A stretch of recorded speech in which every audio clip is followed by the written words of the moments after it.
Hello students, this is week number 10 of our textiles course in the interior design department. This is a lecture on fabric application. This is actually going to be taught in two parts. So the first part of this lecture we're going to cover seating and window treatments. Let me just turn to that slide.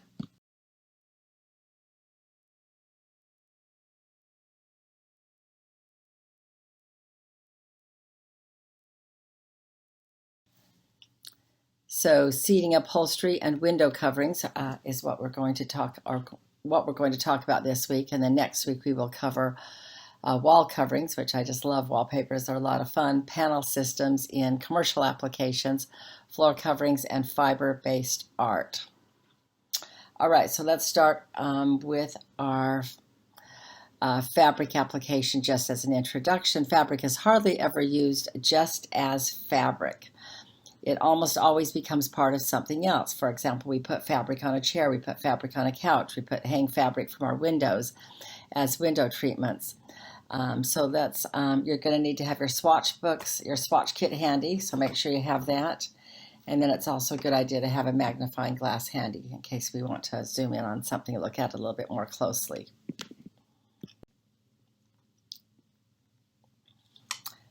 So before we start talking about seating specifically, let's talk a little bit more about fabric application. Two terms that we may have talked about in the past. I'm not sure. They both show up on this slide, which is an introductory slide to these 6 categories that I mentioned. The first 2 we are covering today. But you'll see on the right the terms COM and COL. Those refer to the customer's own material or the customer's own leather. And those are just abbreviations that you use when you're filling out specification sheets for an upholsterer to let them know if the customer is providing their own fabric or their own leather, or if you're just going to use something that is offered by the manufacturer. Sometimes they have their own lines of fabric that they have chosen to go on a specific piece of furniture. So just 2 terms that you should be familiar with. I think we've talked about those before. All right, so when I Google seating, what comes up? A warm and comfy cloth toilet seat cover. And it also comes in chocolate brown. Isn't that nice to know? That's not the type of seating that we're going to talk. Yeah, so as far as seating goes, it just was so poorly upholstered that it always looked sloppy. And so I actually begged Restoration Hardware to take it back from me. And I guess they finally decided to, even though since it was, I had put on, it had been custom upholstered, they finally agreed to take it back. And probably because I'd bought so much other furniture from them. I'm at our house right now in Newport Beach, California. It's a 3-story home. And the entire second level is decorated in Restoration Hardware. In fact, the room that I'm sitting in right now, you probably can't see it too well, I'm sitting at a Restoration Hardware desk, a Restoration Hardware dresser right there, Restoration Hardware bed, bench. The chair that I'm sitting on is Restoration Hardware.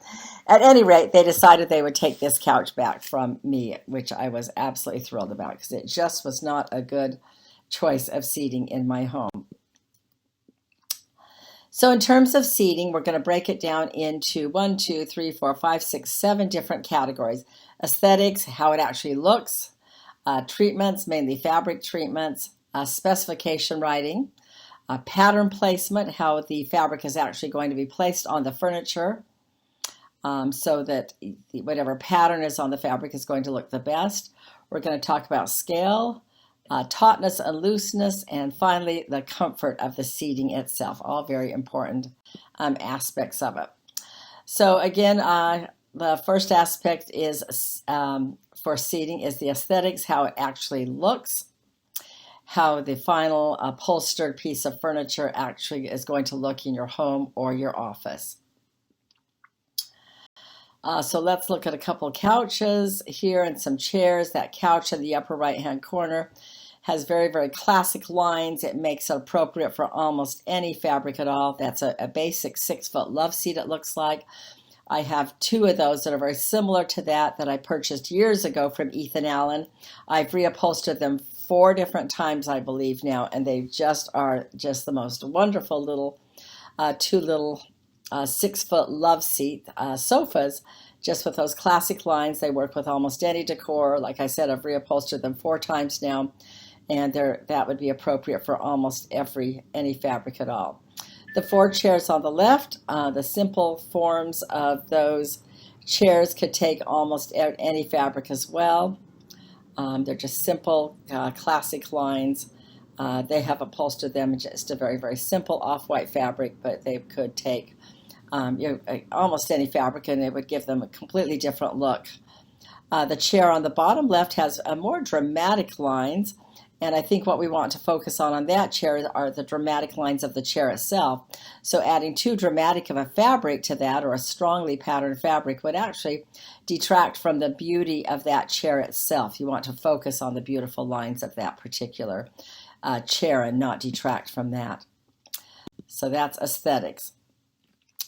So along with aesthetics, you could choose all kinds of different treatments in the seams, treatment in the way the fabric is applied, fringes and other decorative elements that are going to be added to that. So here we have a list of some things that you can use to change the aesthetics or the appearance of that seating.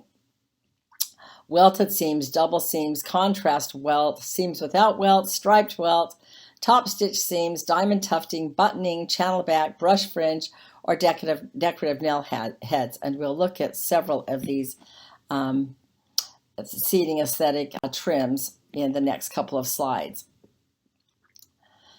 The upper left image shows kind of a plain seam that is top stitch. They have top stitching added to it, which it gives it a nice finish. The one in the center top shows decorative nail heads, which kind of outline the beautiful lines of that chair by adding nail heads or brass tacks. The image on the right shows a welt or a piping that has been placed within the seam to give it a decorative trim. I need to turn my husband's phone off. Hold on just a minute. Keep speaking.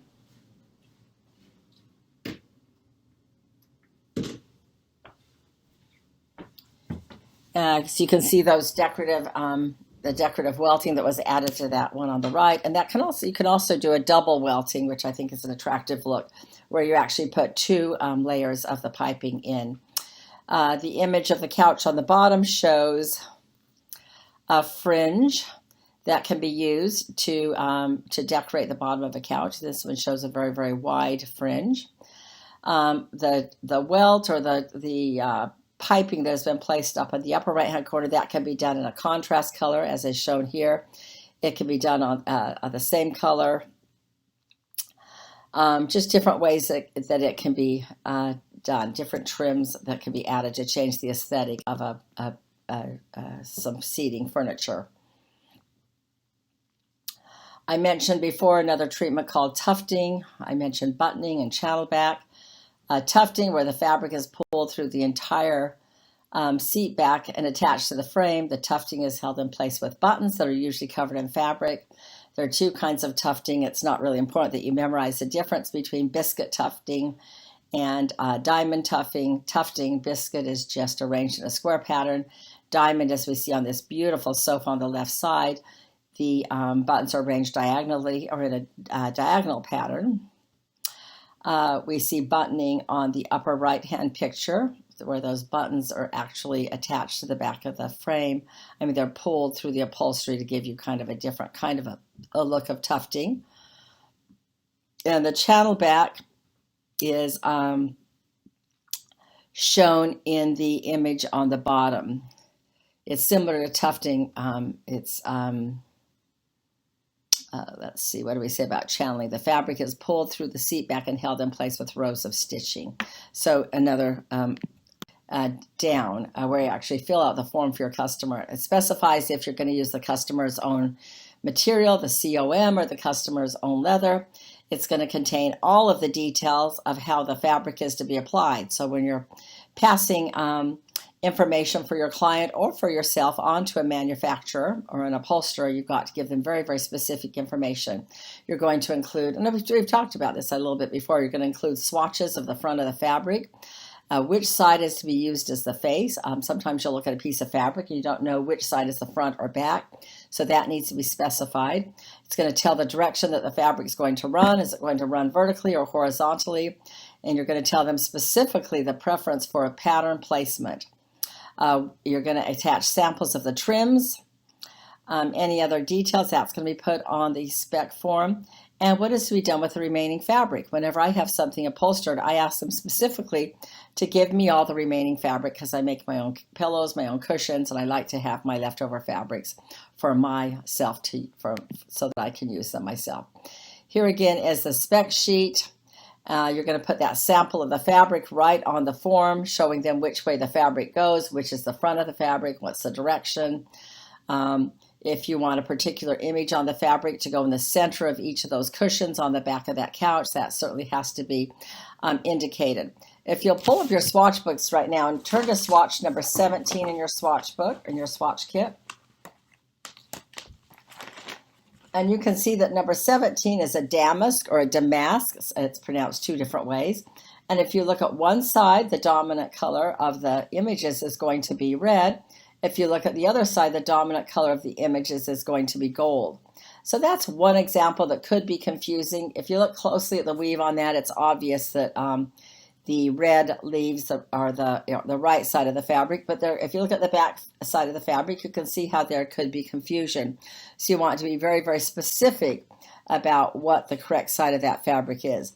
If you'll also look at images number 60 and 64, 60 is another, that's a cotton damask, and if you look at the back side of that, again, you can see that it can be confusing which side is the front, so you've got to be very, very clear on that. Also with number 64, an ikat, a particularly lovely weave on a blue ikat. It could be confusing which is the front side of that fabric as well. So again, you always need to specify on these spec writing sheets what is actually going to be the front side of the fabric. This is just another example of a fabric where the front or the back of this fabric could be used. It's called a double cloth, and some fabrics are meant to be completely reversible, and they're called double cloths. And on one side of this, the white is the background, the other side is the green. The green is the background. And if you just gave a sample of the fabric to the manufacturer without specifying which is front or the back, you could end up with a green couch or a white couch, and you don't want to leave any of that to chance. A little bit more on spec writing for seating. Let's see, fabric direction. You can see that the couch on the top has very, very vertical lines, so they have chosen that specifically, but they could have chosen for those lines to go, those lines are horizontal. You could have chosen to have those lines go vertically on that couch, but you need to be, that's where they specified that fabric was to go horizontally. You can see on the chair on the bottom left image, or that center image, that they chose for that zigzag to go vertically, right? And then the image on the right, the chair in the back, you can also see that there's a pattern that goes quite vertical for those. So these are things that have got to be specified for your manufacturer or for your upholsterer. You can see on the couch on the left, it has a great big kind of a paisley motif in the center, and they wanted that to face upwards, so that kind of that paisley design had to be placed in an up manner, and that would have been specified to the upholsterer. The fabric on the right, you can see all of those wonderful leaves in an up direction at the top and in a down direction on the bottom, and of course that would have to be specified that those leaves need to go up. Any good upholsterer would know that the leaves should go in an upright manner like that, but you don't want to take a chance. You always want to be very, very specific on your form as to which way the fabric is going to go. This particular couch is upholstered out of a fabric that has a nap, like a velvet or a corduroy, where if you run your hand on it in one direction, you're going to see that it lies smooth. If you run your hand against it in another direction, it's going to kind of mess up the cut pile on that fabric. So you have to have the napper direction all going the same direction. Not only does it kind of ruffle the fabric in the wrong way, if you run your hand or your seat on the wrong way with it, it's going to change the color of it. So standard pile is with the run slanting down on your vertical surfaces. So the back of the couch, you want that to run down, and towards the front on horizontal surfaces, so that as you sit on the couch and then stand back up, a mark is not left when the sitter leaves the couch. So the nap would run down on the back and then towards the front on the seating surface. So that only comes to play when you are working with fabrics that have a nap, like velvets or velveteens or corduroys. That's where that comes into play. Continuing on with seating, pattern placement is incredibly important, and you can see how the plaid on the left-hand image is matched up beautifully between the back part of the chair. It's probably a chair, not a couch. The plaid is matched up beautifully on the back part of the chair. On the bottom part of the chair, we see just a little bit of the cushion, and then another cushion beneath the top cushion, and that all matches up with the side of the chair. So they beautifully have matched up the plaids on that particular couch or chair, which is very, very important. In the second image, again, the fabric is matched so that the pattern continues over every surface on that couch, the kind of the green and red and yellow. You can see how those stripes continue from the cushion, from the seating part of the cushion to the front part of the cushion, to two more parts of the upholstered couch going all the way to the floor. The wing chair, which is the third image, you can see that the medallion was applied so that the figures are oriented correctly. On this one, they put that medallion in the center back of the wing chair on the wings itself and also on the armrest, but that would have been specified to the upholsterer exactly how that was to be placed. And of course, it takes extra fabric to make sure that you can put those medallions exactly where you want them.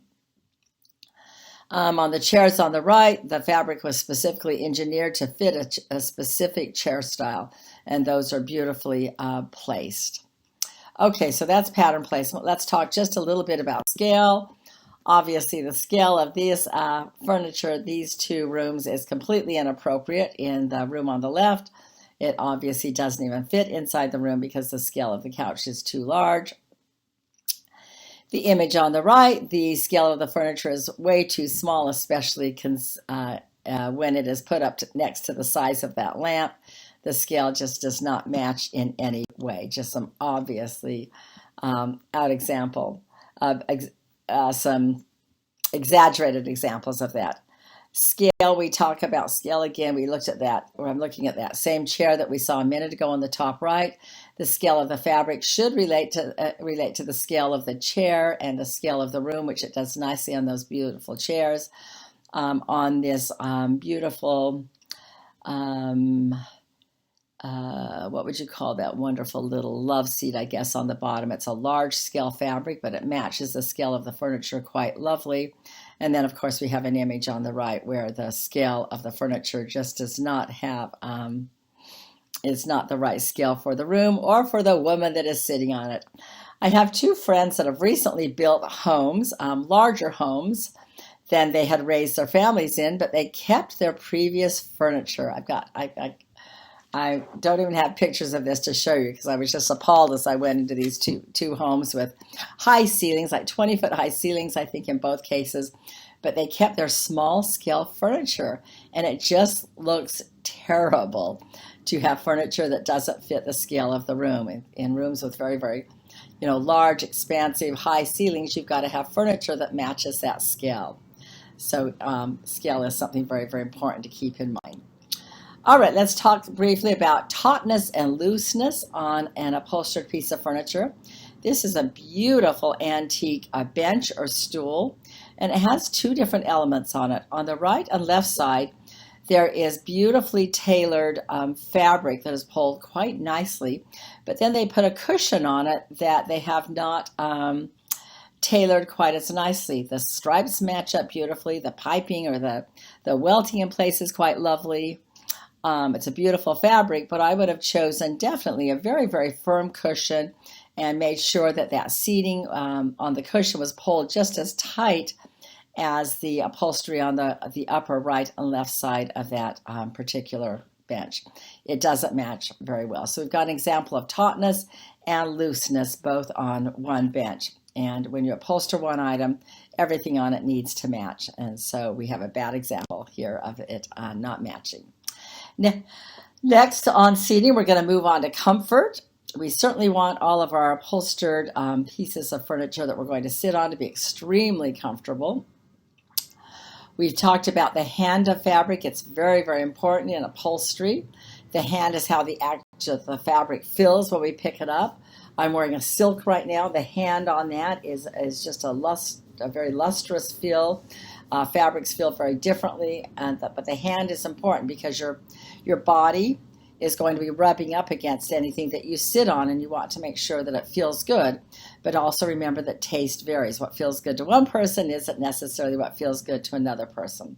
So when furniture is upholstered, hand is going to be experienced only in terms of the fabric surface, because once it's on the couch, you can't pick up the fabric and feel it any longer. You're just feeling it in the way that it feels on the fabric.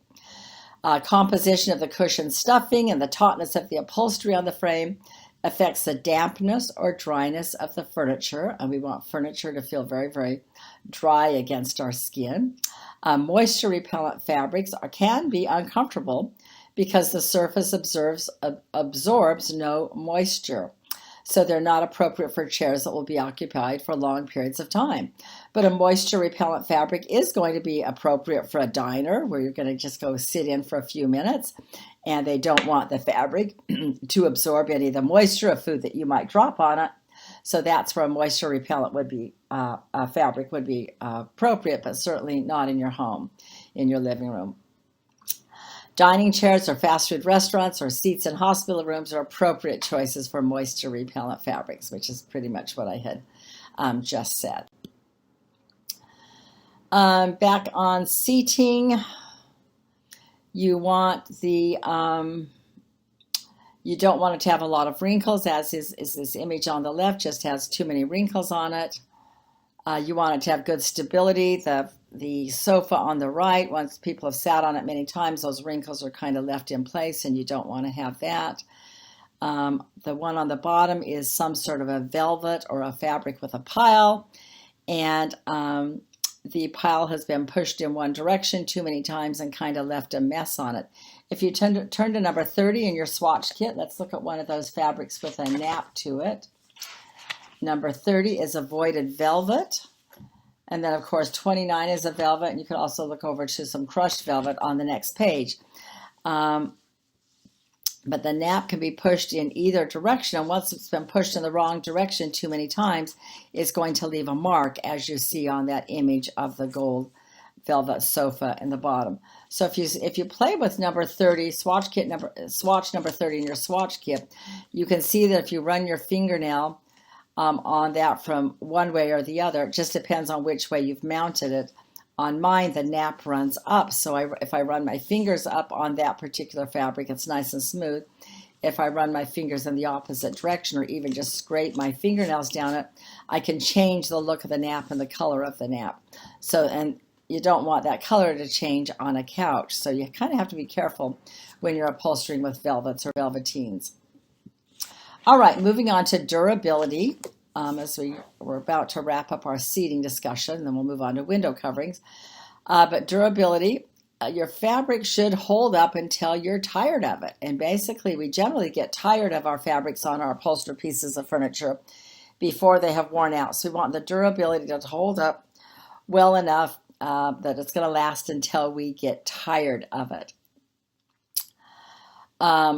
Crocking on the bottom, that should say crocking, C-R-O-C-K, not croaking. We don't want the fabric to croak. Crocking is dye transfer. We don't want that to take place on our furniture. No transfer of dye between the upholstered surface itself and our own clothing. We don't want any transfer to go from our clothing to the furniture, or any transfer to go from furniture to our clothing. That comes into play if you're in a beach house where somebody might be sitting on a couch, perhaps in a wet swimming suit, that you want to make sure that there's no crocking there from either of those surfaces. Abrasion is also an issue. We certainly ask a lot of our fabrics. We want our fabric to be so durable, and it has to hold up to all kinds of abrasion. On these two chairs, often we have office chairs that we push in and out, and sometimes that's going to rub up against a piece of furniture behind it. Or if it has arms on it, the arms are going to hit up against the desk from time to time. So we've got to make sure that the fabric is going to hold up to those kinds of abrasion. What else do we need to say about abrasion? That's, just have to be careful and know what the end use is going to be of the fabric that you have chosen for upholstery. All right, so still on seating, let's talk about cleaning and maintenance. Regular vacuuming and proper attention to spots is the best maintenance for upholstered fabric, right? It's just got to be kept clean. It's going to last longer if it's kept clean. You can rotate chairs or cushions to even out the wear. If you have some matching chairs in a room and one of them gets sat in a lot more often than the others, switch them around. Move them around so that different chairs get sat on the equal amounts, and one chair is not just going to get worn out faster than the others. Rotate the cushions on chairs. I'm constantly flipping my cushions around. When people sit on them, they kind of get smashed in one direction. They start to wear out more the areas that are sat on more often. So I'm constantly turning cushions around and rotating them so that the wear on them is kind of equal. If something gets spilled on a piece of upholstered furniture, you just want to clean that right away, because if the stain remains and is allowed to dry, it's going to be a lot harder to clean.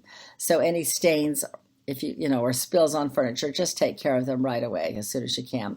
Spots on suede or leather can be removed with a gum eraser or an emery board very, very carefully.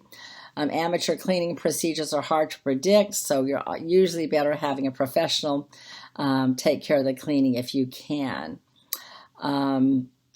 Consider adding soil repellent finishes to furniture that is going to get, or to fabrics that are going to get a lot of wear and tear. Let's talk just a little bit about pilling.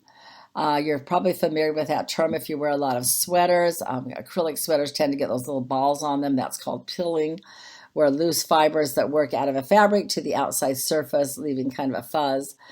You want to have furniture that doesn't pill a lot if it's going to be sat upon a lot. So you've just got to use good quality fabrics to avoid pilling. All right, I think that's enough for seat coverings. Let's move on to window coverings now. And I recently purchased a new home in the Palm Springs, Palm Desert area. And I looked at many houses and saw plenty of examples of poor window treatments that just had not held up at all, like these blinds from the 1980s that were very, very popular, Levolor blinds. They were great for a while, but if you didn't take care of them properly, you would sometimes end up with a mess like this, especially if it was in a child's room where they were pulling it up and down and didn't know how to properly care for them. So a lot of bad examples of window coverings. Okay, so we're going to look at some trends, 2021. So it's already a year dated if you're watching this in 2022, or even more dated if you're watching it after that. I'm actually recording this lecture in 2022, but wrote the lecture in 2021. So we're going to just look at a couple of trends from 2021. Some of them will maximize the minimalization. Some will use color freely. One says use what you've got. One will help you to enhance your workspace. One is a very comfortable look. One shows using blinds and shades for privacy. Another shows going retro with florals and botanical prints. And another one is showing just a way to add fun touches. So this slide is called Maximizing Minimalism. So they're using very, very, plain lines on these window treatments, showing that less can be more. They're opting for lightweight weaves and soft lines that evoke a sense of ease. They're showing floor-to-ceiling curtains that can float or just kiss the floor. And we can't see how long these curtains are, but the way they're hanging, I'm guessing that those curtains just actually kiss the floor. So sometimes curtains will float, which means they'll end an inch or two above the floor. So if they actually hit the floor, that's called kissing the floor. or sometimes we have curtains that will puddle on the floor, which means that the curtains are longer than the space and you get some extra fabric puddling on the floor. And that look can be very, very messy if it's not done well. So you have to be very, very careful about the length of your curtains. In this image, we're using color freely. We're starting with kind of a gray and white palette and adding just enough yellow. We can't see too much about the curtains other than that the window treatments are hung, it looks like, on rings on a rod behind a bed. And who says you can't put a bed or a piece of furniture in front of a window? You certainly can, and still use curtains and just have that bed pulled out a little bit away from that window. This slide is encouraging us to use what we've got, reduce, reuse, recycle. So I'm guessing that they had a panel of fabric that they already had that they used to make this curtain. This was kind of a kickback to the budget restraints of 2020 when we were all encouraged to reduce, reuse, recycle. During the beginning of the COVID era, we were kind of stuck at home and using what we had. We weren't going out and shopping, though we certainly all had access to Amazon, but we kind of tended to use what we had at home. So we were encouraged to update existing material, creating unique decorative elements, using a term that's called upcycling, kind of the environment, reusing what you already have. This slide emphasizes enhancing your workspace, again, a trend from 2021, where they've taken a child's workspace in a kid's study room or bedroom and giving it a lift just by adding some new elements to it. They've created a very, very comfortable corner in this room by kind of making it a place that's very, very inviting with the unstructured curtains and some pillows that are just begging you to come sit down and read a book. So focusing on relaxation and well-being are a couple things that are never, ever going to go out of style. And that's what's shown in this lovely corner. You can use blinds and shades for privacy, and that's done in this room. They have a pull-down shade that looks like it might be out of a natural material like a rattan or some sort of a grass. That can be pulled down just for privacy, and then also full-length draperies or curtains that can be added over the blinds for softness and privacy.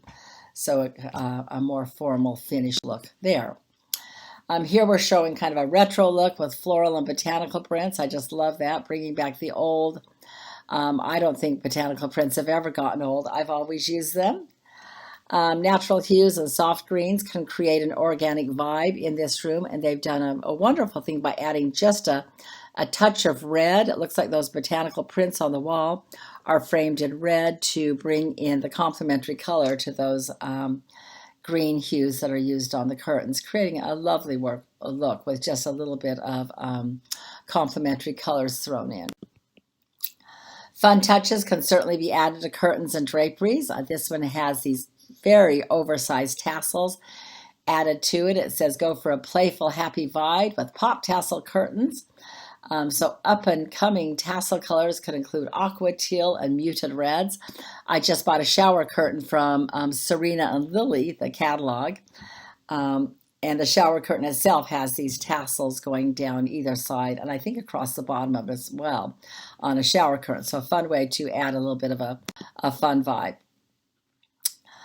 All right, so window coverings. Let's talk a little bit about the differences between what we call window coverings. I don't know that it's real important that we differentiate between draperies and curtains. Drapery is kind of a more formal, broad term that includes all kinds of window coverings. Curtains generally refer to something that's more lightweight, not quite as finished. Shears, I think we'll look at some more images of shears in just a minute. Those are the window treatments that you can see through that give you privacy but let light in. Blinds and slides are fabrications that fit within the window frame. They can be made out of wood, plastic, and fabric. So different terms that we use when we talk about window coverings. Window coverings, aesthetics, performance, and fabrication, all important things. When you look at the outside of a house, do you want to see all these different kinds of window treatments? You certainly don't. You want to see kind of a unifying look.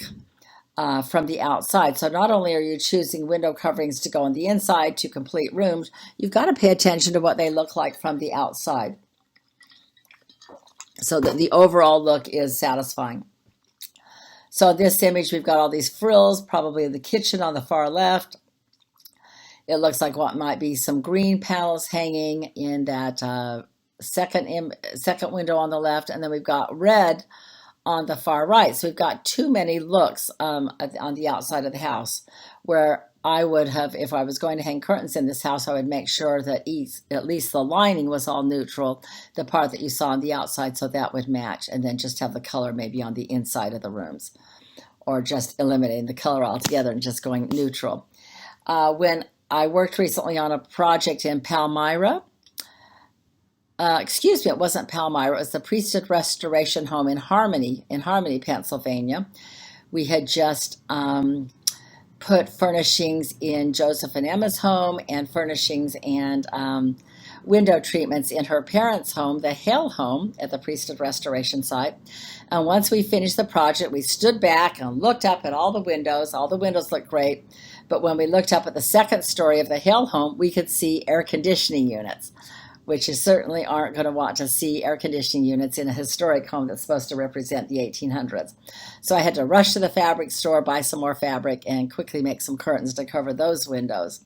So you've got to pay attention to what things look like from the outside of the house. And I was able to fix that mistake quite easily. Again, on aesthetics, performance, and fabrication, on window treatments, we can see that the one on the left gives us a very, very formal look by layering. It's hard for me to see, this slide is kind of small on my screen. It looks like we're layering some decorative window treatments and valances and some side panels over sheers, which gives us a very lovely look. In the center image, we have a fabric that's kind of swagged back, showing the sheers beneath it.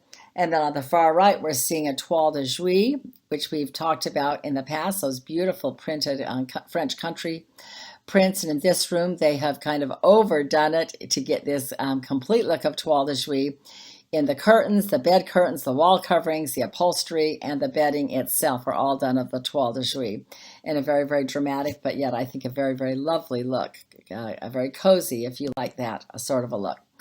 All right, so let's talk briefly about sheers. The previous slide told us that sheers are generally under a heavier drapery, but in my apartment or my condo in Salt Lake City, it's done the opposite way. I have a blackout curtain against the window and then a sheer in front of it. So there are different ways that you can do that particular look. And you can see out that window, I have a great view of the Salt Lake Temple, and I took that picture before. Well, it looks like that some of the scaffolding is up there, but right now in 2022, the temple in Salt Lake City is completely covered with scaffolding.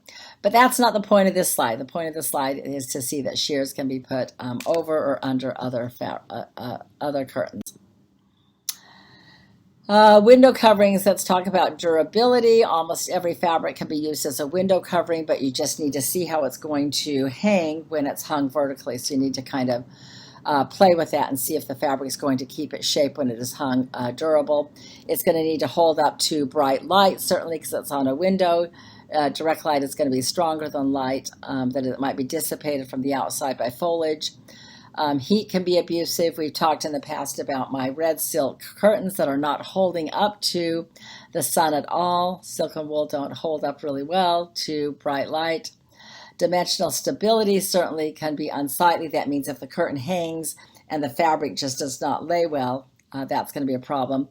If you're going to have to put seams in your curtains, seaming sometimes doesn't hold up well to the weight of the curtain, so that's a consideration. Hemming has to be a consideration. Some fabrics, when they hang for a while, will kind of stretch out of their shape, so you've got to make sure that that's not going to be the case for you. Your patterns certainly have to be lined up perfectly when you're making curtains. A lot of things to consider. Window coverings in kind of a healthcare environment. You can see the curtains on the image on the right are put up to give privacy between a couple of cubicles. And then the top part, it looks like is some sort of a net to allow the air to kind of pass through. It's good for air circulation.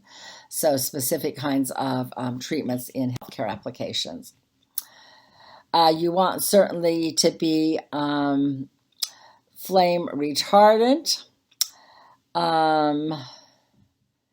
This slide reminds me of a project that I did for the Brigham Young Winter Home and Office in St. George that I might have mentioned in the past. I got a call right in the middle of the COVID pandemic saying that somebody had thrown a brick or a rock through a window of the Brigham Young home in St. George, and a lamp turned over and caused a small fire, which damaged some of the curtains. They realized that all of the curtains were made out of polyester, which was not historically active for the Brigham Young home and was certainly very, very flammable. So I was asked to go in and replace all of the curtains, and so I used silks, wool, and linen to make them all more appropriate for the time period. Still a little bit subject to flame. I'm not sure why I put this particular image in here, because this curtain has nothing to do with flame, inhibiting flames, but I put up these cafe curtains in my condo in City Creek, just to block out the view of the Nordstrom roof, but it shouldn't really be on this slide for flame retardants. Linings, a lot of fabrics need to be lined when they're made into the curtains. That's going to give a certain look to them. It's going to change the hand. It may protect the fabric from the light, from fading from the outside. You can use linings that block out all exterior light, which is good in a bedroom, and you can use linings that are flame resistant. So on your spec writing, all of the details of these, how you want these curtains to be made, needs to be very, very specifically put on the specification form for whomever is going to do the manufacturing. Again, cleaning and maintenance, window coverings, like most fabrics in interior, can best be maintained with regular vacuuming. Curtains can certainly be vacuumed quite nicely with a hand attachment. When dirt remains apparent even after the fabric is vacuumed, then most of the window coverings need to be dry cleaned. They need to be taken down and taken to a dry cleaner. Oh, I forgot that I actually had some images here of the Brigham Young Winter Home and Office, all of these curtains that I replaced. And the image on the left shows the original polyester lace curtains that were in place in the home.